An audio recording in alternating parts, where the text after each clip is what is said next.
Over on the left, both these teams picking up wins in round number 1. Mono Green Monument on Collins' side. That's going to be the deck we're looking at here. So I talked about kind of the dream start, Ryan. When we were talking about Mox Amber, I wanted to see this. I want to see turn 1 Ovia Pashiri, Mox Amber, Llanowar Elves. And he'll do turn 1 Llanowar Elves. That's it. That's all. Yeah, that's all. We'll see if it can survive. And it can. Llanowar Elves on the other side from James Gardin. Ideal starts for one player, I suppose. Collins could have been a little better. 3 mana on Collins is Steel Leaf Champion. I just got 2 more bingo squares right now. I want you to know. Yikes. The 5/4. This is the Woolly Thoktar, but it's all green. And now you've noticed there's a Botanical Sanctum in play. Despite being a mono green deck, Collins has some sideboard blue cards, none in the main. And Jade Light Ranger from James draws him 2 cards. 2 lands. Steel Leaf Champion, so 5/4 for 3. Also has the ability cannot be blocked by small creatures. Not that they would anyway. Power 2 or less, no blocking. And this Jade Light Ranger found 2 lands, so that's just a little creature. I think when we talked about this card when it was spoiled, I said that ability line looks neat, but say the Jade Light Ranger could block here. It probably wouldn't, unless he had a sweeper queued up. I mean, when it draws 2 cards is when it's usually at its best. The decks that have been able to most effectively leverage Jade Light Ranger tend to care about putting cards in their graveyard. We've seen some red-green builds do that. And I like that swing. Collins offers to trade Llanowar Elves with Jade Light Ranger, and James accepts. He takes 5, goes to 15. Third land is Hashep Oasis for Collins, and he will make Cronus' Monument. So now we're really in on that, that Steel Leaf Champion. Yeah, this is going to hit harder. This one has been in Standard for a little while, though it's one that we generally have not seen too much. So it'll make it so Collins' green creatures cost one less mana. Servant of the Conduit here from James. We actually haven't seen that card in Standard for a while. Maybe some of its friends all got banned. But Cronus' Monument. Green creatures cost less for Collins, and when he casts a creature spell, one of his creatures gains +2/+2 and trample. Trampling Steel Leaf Champion is a scary proposition. Mox Amber. First time we've seen him play for James. He does not have a legend, so it is Mox Paperweight. It is at a the mulligan. moment. Mox Mulligan. Jade Light Ranger. Cast for 2 mana from Collins. It will pump Steel Leaf Champion. He's trying to hit a land, but he sees another Jade Light Ranger. See if he's this would be a fine draw. We'll see if he keeps it on top or whether he tries again and bins it. If the land is just the next card, leaving it on top is very similar to putting it in the graveyard. If it's 2 cards down, that's where you kind of wish you were able to bin 2. Looks like Collins' hand is a Blossoming Defense and I think another Jade Light Ranger. So if that's the case, I'll just go ahead and keep it on top. Swings for 7, James down to 8. Cronus' Monument is some pretty big game. It does not take long to clean up from here. No, not at all. James will cycle a land. With that Mox Amber, however, Ryan, this does allow him to cast one of those Urza's Ruinous Blasts if he finds It one. only checks legendary creatures and planeswalkers. Oh, you're right. It's not check legendary artifacts, so no, it cannot do that. If he could turn it into a creature somehow, which he can't. No, but it's in caster, right? He can cast it first. It counts as a legend. If he was able to get enough mana, if he cast like a Via Bashiri and then he has exactly a Via Bashiri plus a Blast, he could cast that on this turn. The joking point is kind of the mana. Well, yeah, here's Urza's.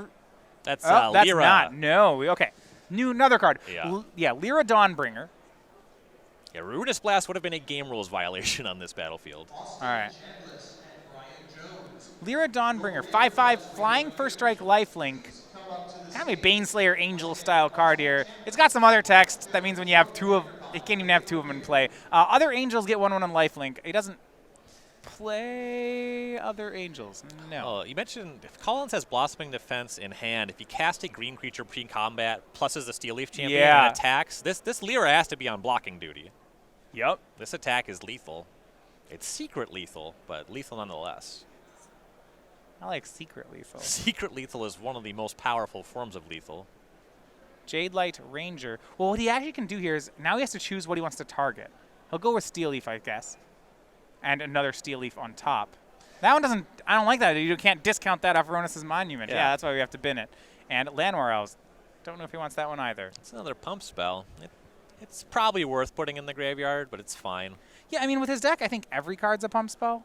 Yeah. Right? His deck is just, well, it's creatures and then Blossoming Defense, Even so that's some a pump of the spell. some of the lands are pump spells. Hash of Oasis on the battlefield. Yeah, they're just all pump spells. I think he really wanted one of those two to be his land drop. Yeah.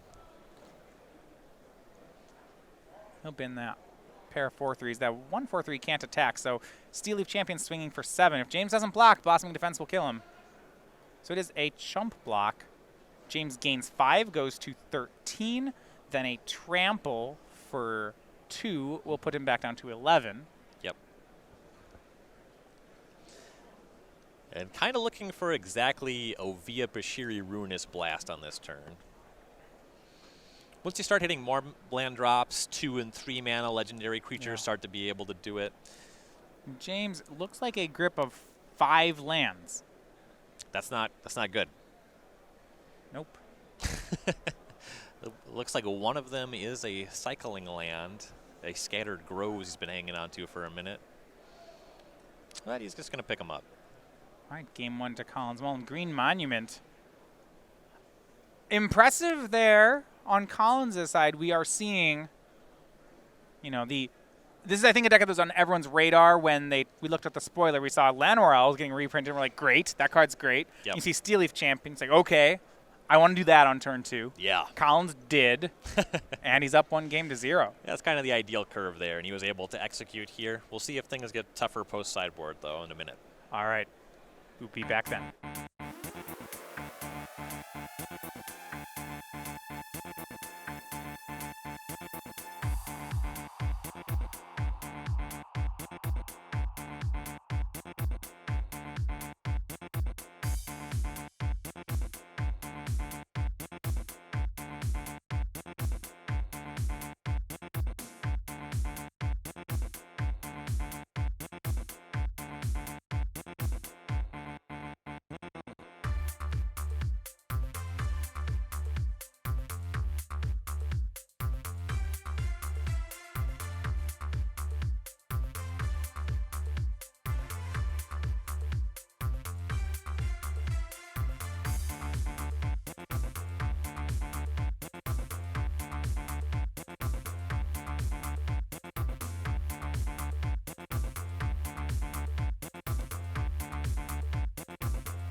So game 1 going the way of Collins Mullen. Though scores are evened up over on the modern table, Joshua Lindower taking game 1 of the Scape Shift Mirror. Yeah, that one's going to be pretty even, you got to figure. All right, so let's look at some sideboards. Brian, first on Collins' side, I love how streamlined this is. We see he touches into blue in the sideboard for 4 Spell Pierce, 2 Negate, and 1 Nissa. Does he want them in this matchup? He has not yet seen an Urza's Ruinous Blast. If he suspects that that's around, Spell Pierce is going to be pretty nice, maybe even Negate. Though mostly, I think I want to prey upon these Llanowar Elves. Yeah, Prey Upon seems great. When you've seen your opponent go Llanowar Elves into Jade Light Ranger, I don't think he can snap off Spell Pierces. Right. Yeah. Prey Upon seems to be the big standout, as is Nissa's Steward of Elements and kind of a creature mirror, drawing more creatures and making those flying 5/5s from your lands can be pretty powerful. I do like 4 Prey Upons. They're excellent in green mirrors. On James's side, 4 copies of Duress, 3 Shalai, Voice of Plenties, 2 Deathgorge Scavenger, 2 Thrashing Brontodon, a Seal Away, a Settle the Wreckage. That would be his 3rd Settle the Wreckage. A 3rd Urza's Ruinous Blast, and then 1 Ajani Unyielding. Honestly, there's not a lot going on here. Seal Away as an answer to either attacking large creatures or even Llanowar Elves in a pinch is pretty nice. The extra Settle the Wreckage It's fine. It's definitely strong in a matchup like this. So, and there's going to be enough battlefields where Collins is only attacking with 1 creature, so it's kind of inefficient. Yeah, that's what I was going to say. This mono green deck on Collins' side, it doesn't feel like it turns everything sideways. It turns one thing sideways. Yep. Which But, I guess a 4-mana removal spell is still fine, but... It's not like James has really much in the way of options to the Yeah. issue. The Urza's Ruinous Blast figures to be pretty good. I don't hate a Johnny Unyielding either. So what's interesting about this legendary deck, it pulls you in a couple directions because of all the restrictions that a legendary deck has. You know, you want to play Mox Amber, you want to play Urza's Ruinous Blast. He's actually 26 creatures and 11 spells. And I actually only want to count that as 8 spells because I don't really count Mox Amber. That's more, I put that in the lands column. Yeah. So this is a 26. This is a creature mirror, despite the fact that James has sweepers. Right. The sweepers are pretty good if he can execute, but that was kind of the issue in Game 1, is Battlefield did not shape up in a meaningful way. He also drew a lot of lands. Both players keeping on 7 here for the second game. Collins starting with Greenbelt Rampager. That will net him an energy. It's a card we really haven't seen too much of recently. Yeah. And in Game 3, you don't have Llanowar Elves. Generally, turn 2 making a 3/4 can be pretty powerful. And now we see the 1-mana legend in Standard. It's Ovia Pashiri. All the way back from Kaladesh, the 1/2 for 1. It's cast on turn 2 by James. His lands do come and enter the battlefield tapped.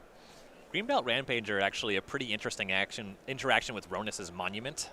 If you don't have any energy, you can just cast it a couple times, go to work. If you have Monument, does that make you not want to play a turn 1 Rampager? Sometimes. Interesting. Okay, land, Mox Amber. Now it's a true Mox, thanks to Ovia. All right. Now we're doing something. But he's not spending the 4th mana, so it's not. Here's Jade Light Ranger. I guess we're not really doing something yet. Fatal Push, top card for James. Yeah, I like that one. Yeah, I'll keep it there. Opponent just cast Heart of Quran. Swings for 1. Well, we got to see a Mox Amber tap for mana. We did not see it matter. Just yet. Got a 4 in a row. I got 2 4 in a rows already, Ryan. Yikes. I'm going to crush this bingo. We're going to get on the board here.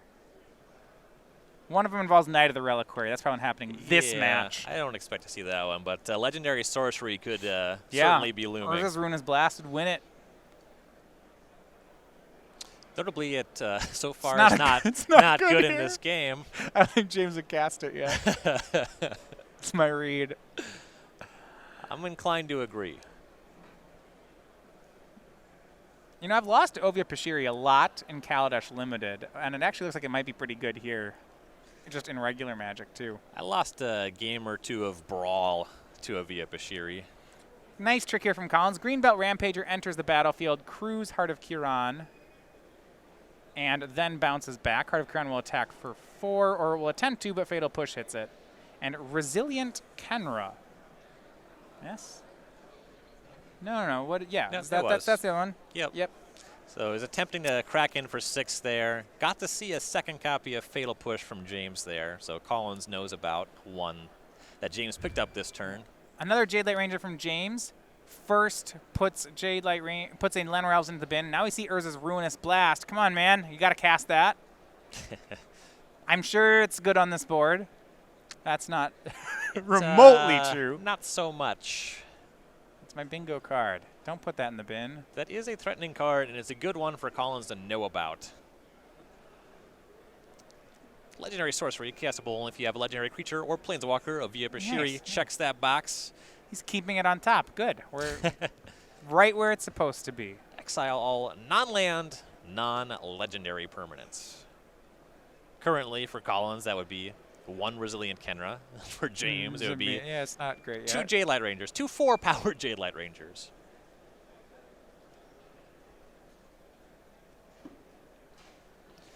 And if Collins does not have the Spell Pierces in this game, likely to be looking for those in game 3. Interesting that James kept it on top. He doesn't actually have land 5, nor does he want to cast it here.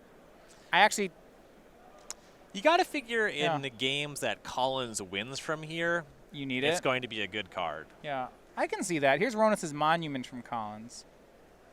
Has that Greenbelt Rampager in hand, too. He's down to 15. Do you think he's going to try to race back? That's his only line, right? Okay. And here's Greenbelt Rampager, and it'll pump Resilient Kenra, no energy, and that will swing. Yeah, once you sign up to play a mono green deck, you don't really have the option to play the control in the overwhelming majority of your games. You know, the only controlling role you have is blocking or these sideboard prey-upons. Kenra just a 2-2 here, ways away from it, eternalizing. And then trades with the Jade Light. Fatal Push takes care of the elephant. Yeah, and that Fatal Push really hurts for Collins because he has another Greenbelt Rampager in hand. I think he was very much hoping to untap with a creature and then just go nuts. Yeah. And now the race is firmly against him. Here's Rishkar from Gardin. That's another legend. That's going to pump Ovia and Jade Light Ranger. Actually, it'll pump itself in Ovia. So 4-3, going to attack. And he's leaving back Ovia, it looks like. Not sure why no attack there. Yeah, shy on mana to activate. Right. It can tap for green currently. Right. So he's representing 2 mana here. Well, except that he has 1 card in hand, and Collins knows what it is. It's Urza's Ruinous Blast. Yeah. The attack definitely made more sense. Nonetheless, though, it hits Collins down to 11 on that turn. And because Collins didn't untap with a creature that Greenbelt Rampager can pump, he's going to have trouble racing. Collins makes Jade Light Ranger just for 2. That's a deal. Else, yeah. Over on the Legacy match, both the Lindower brothers have picked up a win now. Zach taking game 1 over Hunter.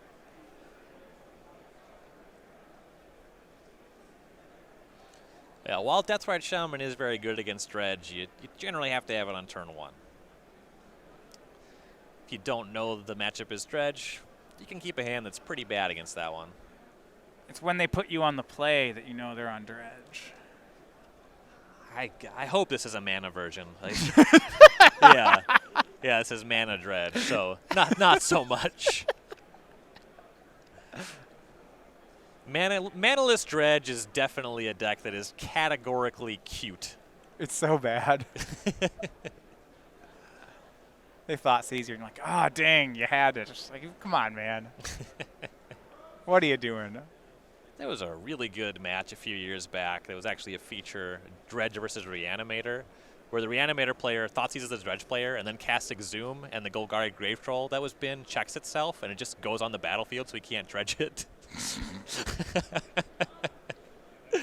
Yeah, nothing we could do about that. You definitely want lands and Lion's Eye Diamonds in your Dredge deck.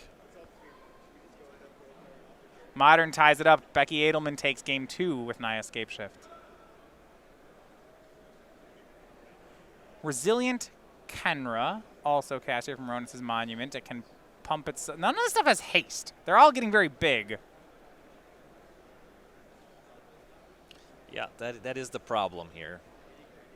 And Galta. Okay, that's why we're pumping everything. It's because we want to make a 2-mana Galta. All right. And that one is legendary, so currently the Galta and the Ronus's Monument not impacted by the Urza's Ruinous Blast. And remember, look, this whole board on Collins, he just made 100,000 power off an empty board. This green deck's great. Not bad. I'd be a little concerned about Settle the Wreckage. Okay, fair enough. And James may or may not have drawn it. Things were looking really good up to this point, and now James should be concerned. He has active Avia Pashiri. He can start making XXs. Right, and that starts with 4/4, so it's going to be good quick. Now, Galt does a lot of damage. There's also Resilient Kenra in the graveyard for Collins. Yeah. You don't get a discount on eternalizing it. No, so he still needs 1 more land. Yeah. I like these mismatched land box basics for Collins. Bet he picked those up on site this morning. Well, if they're all, actually, I'll go with a style play. If they're all different, he's got 12 in his deck. I like that. I get like 5 of one art and then 7 one-ofs. That's like probably where I'd land. Not bad. I like to get a spread of like 7th edition. So in terms of forest, Ryan, biodiversity is actually pretty important for maintaining a successful habitat. Go on. Well, your creatures need to live in these forests, and you never know when some sort of invasive species might move into your forest. And if it's all one kind of tree, this could be devastating. Sure. Invasive species is not standard legal, though. That was Magic 2015. I'm just saying, Collins has learned the hard lessons of things like Dutch elm disease. Yeah, he's about to learn another hard lesson. Settle the wreckage, we'll take care of Galta.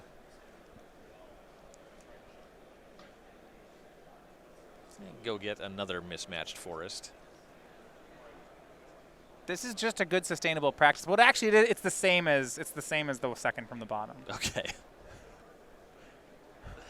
Good eye.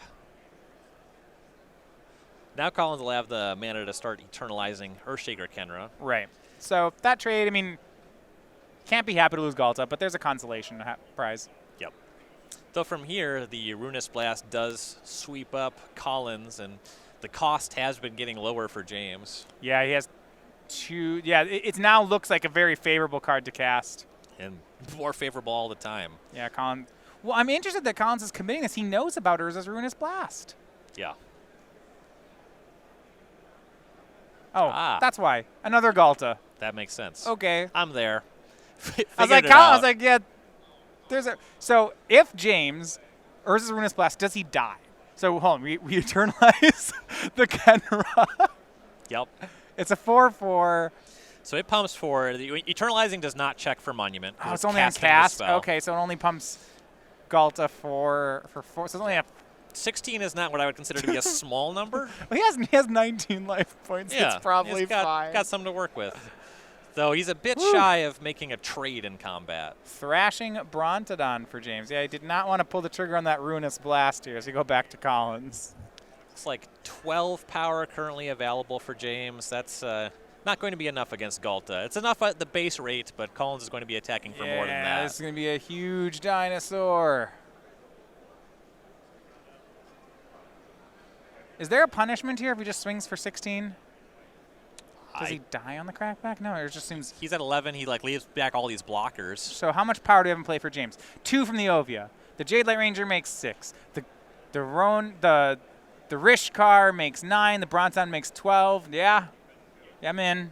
Yeah. That's not enough. Galta, you have to use the Kenra. He'll be able to make a servo with the Via, but he's still shy because of all the blockers that Collins has. And Galta tramples. And the thing about it, you have 2 non-legendary attackers, so if even James starts on Ruinous Blast, that just diminishes his attack anyway. Right. Oh, did he draw a 1-mana spell? Because now he can make it even larger. If that's Llanowar Elves, that's... Or 1-mana Kenra. Oh, my goodness. Yeah. This might be lethal. Okay, so Kenra's cast for 1. Remember that Collins still has the 6 mana to eternalize the Kenra in his graveyard as well. So, and I like what he's doing here. Kenra, the Ronus's Monument trigger will target the Kenra already in play. Now we'll see what he wants to target with the Kenra trigger. So we have a 4/4 and a 4/4 trample and a 12/12 trample currently.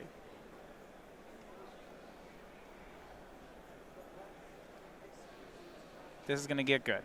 Yeah, he's lining up to make multiple attacks because if you lose the Kenra in combat, exactly, you just get to bring it back next turn. That's why he's picking this Kenra as the second attacker, is because he would really like it to get traded away. Yep, and if it gets in for 4, whatever, attacking your opponent for 4 is a fine thing to do. Yeah, and you see the Eternalize, going to have to tap the Llanowar Elves to do that. And that comes back as a 4/4.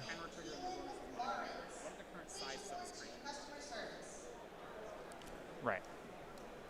And this one will target the Resilient Kenra. And so now they will attack. We'll get a size check here to be sure.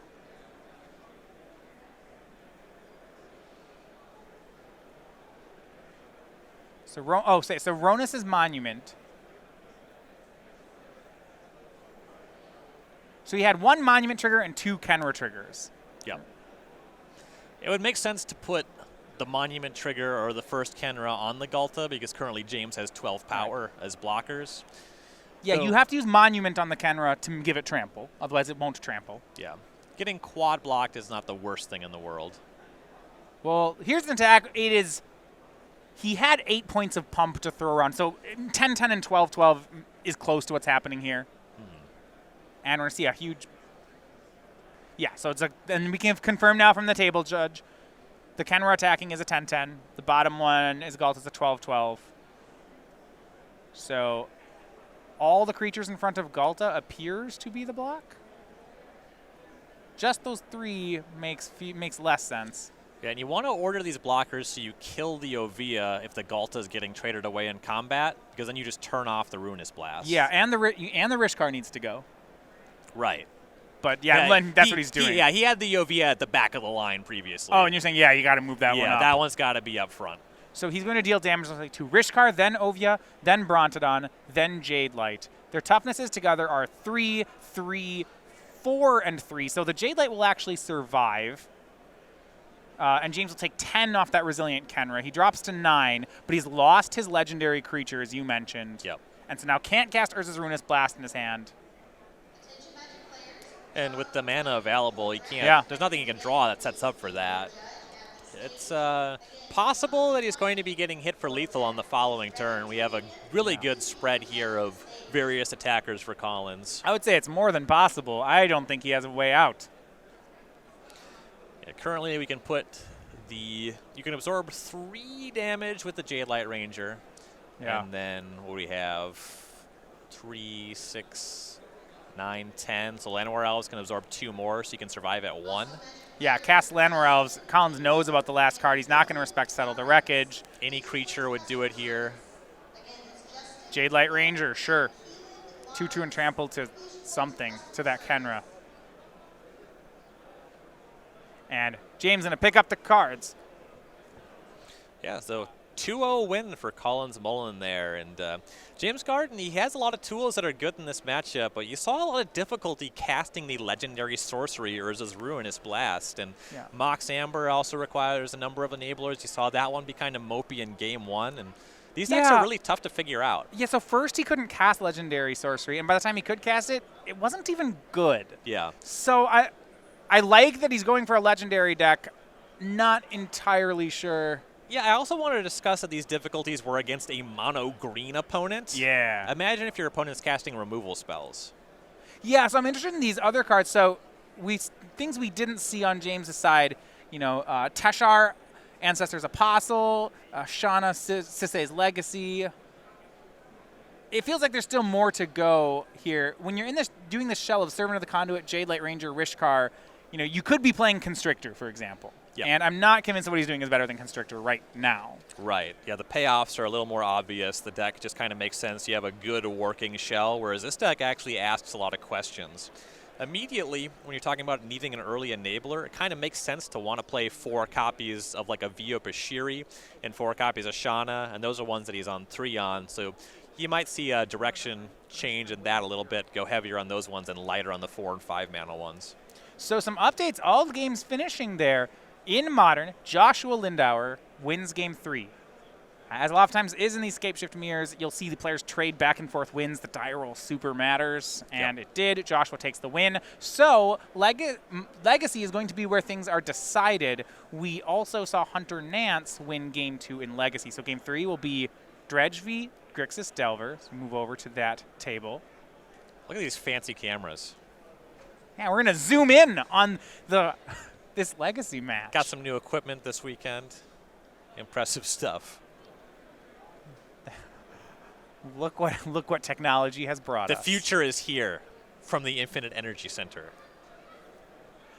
So, Ryan, I do want to talk a bit about this matchup from the Grixis side. So Hunter's sideboard 4 Cabal Therapy, 3 Surgical Extraction. Those 3 Surgicals are really his only graveyard interaction of their cards. Abrade, Kolaghan's Command, Diabolic Edict, Pyroblast, Dark Blast, Grim Lavamancer. I don't like any of those here. Is that enough to consistently get through Dredge? I mean, you're really heavy on Surgical, which is really good in the matchup. Okay. And if you have a hand that has Surgical Deathrite Shaman, the game, you may as well just forget about it from there. Dredge is not doing a lot that actually interacts with Deathrite Shaman, at least this particular build. There's a card from Weatherlight, and the reason I can't think of the name is because it's not on the deck list, where you discard X cards and deal that much damage to creatures and players. Okay, Devastating Dreams. No, it's from No, Weatherlight. From Weatherlight. Like the cost, yeah, anyway. It's a good answer to Deathrite Shaman. It's not available, but we have like Chain of Vapor, Abrupt Decay. This stuff's pretty slow in this matchup. Like a Puma or something. Fire Puma, maybe. That's probably It's it. probably not the name How of the about Fire? card. No. I'm sure everyone at home. All right, he's not playing it though. Yeah. Firestorm. That sounds right. Though it still might be Fire Puma. I'll look up Fire Puma. Okay, maybe that's the one. Maybe that's it. That's got to be it. Fire Cat Blitz. That's like Fire Puma. It's many Fire Puma. That's true. Though that card, I know that card. It's a little different. Turn 1. All right. Lion's Eye Diamond from Josh. Immediately will lead a Force of Will. It pitches Daze. That's a good one to force. Easy discard outlet.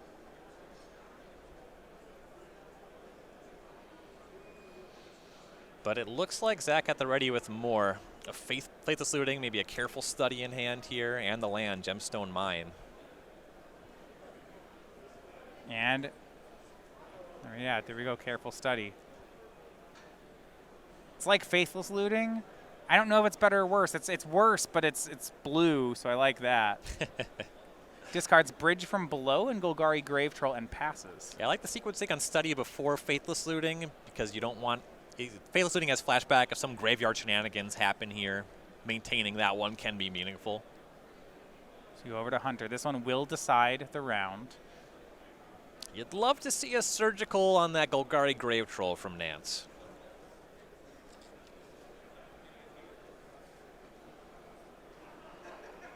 They're pointing at the graveyard. I don't know if it's a I can't beat this or what do I Surgical question. We'll find out pretty shortly, I'm sure. It's going to Wasteland away the Gemstone Mine and then just passes. What could Zach possibly do with no lands in play? Deal Dredge, Golgari Grave Troll. Here's 6 cards. How many Narcomoebas? None. Yeah, another bridge going to the graveyard there. Yeah, finds another Dredger in Golgari Thug, but that's about it. Now 2 Bridge from Belows, and now we go over to Hunter. That was really a miss for Zach. And here we see an aggressive Brainstorm from Hunter. He's just trying to find a Surgical right away. Yeah. If he could Surgical that Thug, that would be great. Right. Dredge of Thug from Zach. Hunter did not find a Surgical. 4 more cards. It's a 3rd Bridge from Below. Still needs to get some creatures to actually take advantage of this. Well, is he out of Dredgers, Ryan? I don't know if he dredged over another Dredger. Not ideal. He has picked up some additional cards. Got to be close to 7 in hand by now. So you can start naturally discarding. Not playing lands. Well, actually, because of the Careful Study that set him back a bit, and we saw Lion's Eye Diamond Force a Willed, so he might be as low as 5 cards in hand. Then you're just drawing to hope to hit a land, which is, knowing how my experience with decks is that then he'll draw Narcomoeba next turn. Like, this isn't. You're doing this in the wrong order. Fetch from Hunter Nance. Clears away that Brainstorm. He's still trying to find... Well, I guess he doesn't even need to find Surgical anymore if Zach has just naturally run out of Dredgers. You do need to actually win the game, Yeah, though. so he's looking for pressure now. Yeah, you need some combination of pressure and disruption. That turn 1 Force of Will was actually very important because Lindower was set up with Faithless Looting. If that resolves, you can cast your looting effect and then use a Lion's Eye Diamond to flashback looting and really start going off. Grim Lavamancer. It is a threat. Not too great of one. Icarid. eats a card out of the graveyard. Ooh, here. and he has Cabal Therapy. He can make some zombies. Oh, and actually he did. Sorry, I should say he did Salvage Dredger. That last Thug flipped over a Grave Troll. So here's 6 more, and now 2 Narcomoebas. So Yeah. it's only the best possible. Yeah, now things are out of control now. This is bad. There's 3 bridges in the graveyard and a Cabal. Oh, boy. Yeah. Oh, boy. Get the zombie tokens ready. Oh, yeah. This is...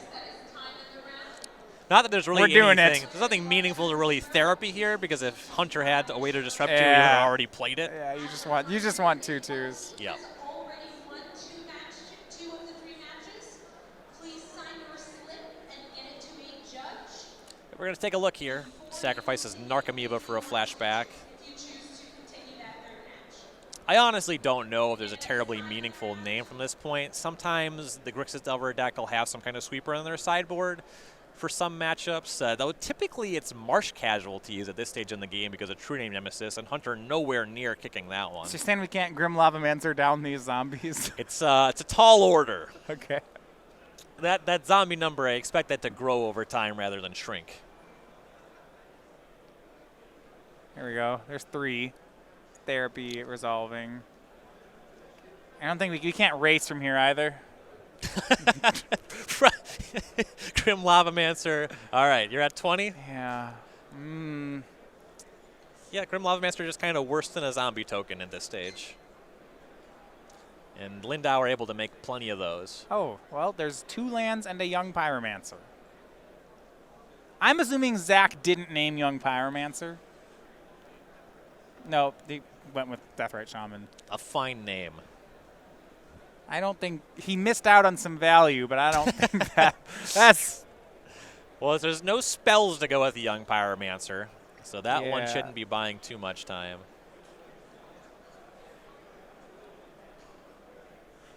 If he had missed one more time, Hunter, I think his plan was to have. You could have Grim Lavamancer shoot itself and get rid of the bridges, which is gross, but works. That still might be the plan.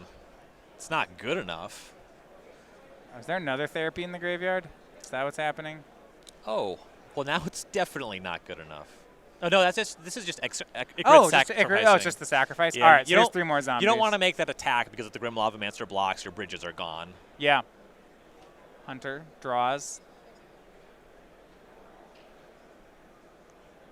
Polluted Delta, Young Pyromancer.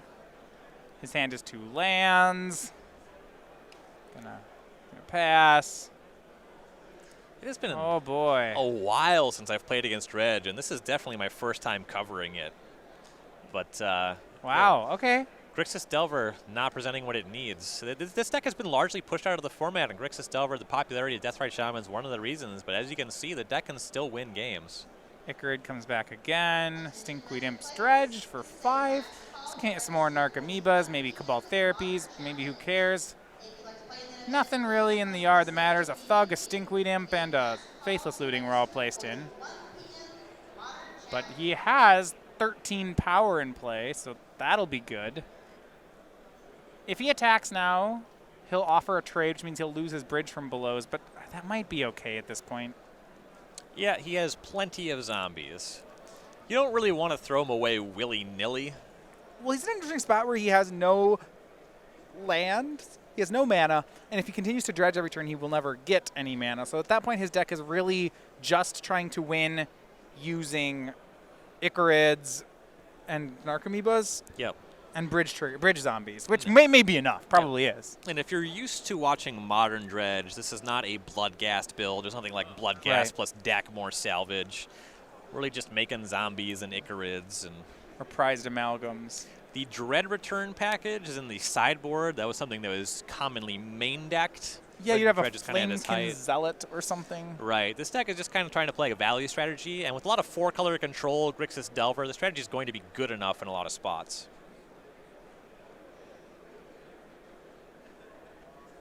You're going to have a rough go with the Terminus decks. That's just kind of true. They have access to Rest in Peace too, but Swing for 16 from Zach.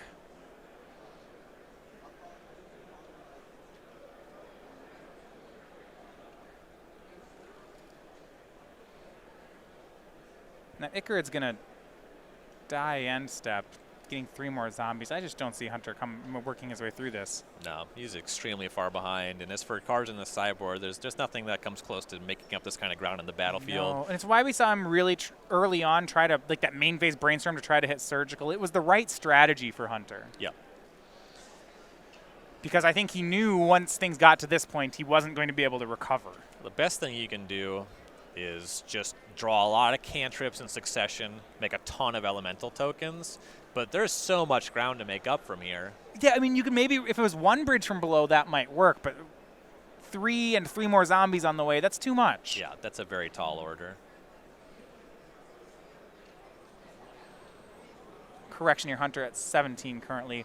So blocks, he shoots down a zombie, he's going to trade with a zombie, he's going to take, we'll get a final count here. It's a lot. It looks like 10, perhaps 12. Yeah, I think it's closer to 12. Yep, look, it is. You're right, absolutely right. Icarus dies, 3 more zombies, Hunter down to 5, draws, and that should just about do it. Yeah, attack pretty lethal in the following turn. Looks like Nance picked up a Force of Will. That one's not going to do anything here. And yeah, Icarid making a return once again. Yeah, no zombies on end of turn. The bridges were gone during combat. Yep. But still enough power. The attack still quite lethal. Just another the zombies already Narcomoeba were milled fine. over there. Sure. You could forget that trigger and be fine. I think the game is over this turn. It looks like it. Hunter can, nope, his name block and shoot will still take 6. Yeah. Block, shoot, 7, yeah. Block, shoot, 1 removal spell is not even good enough. And there we go, extends the hand. So both Lindowers pick up a win, one in Legacy, one in Modern. And on the back of that, it is a team of Zach Lindower, Joshua Lindower, and James Gardin moving to 2-0. Congratulations.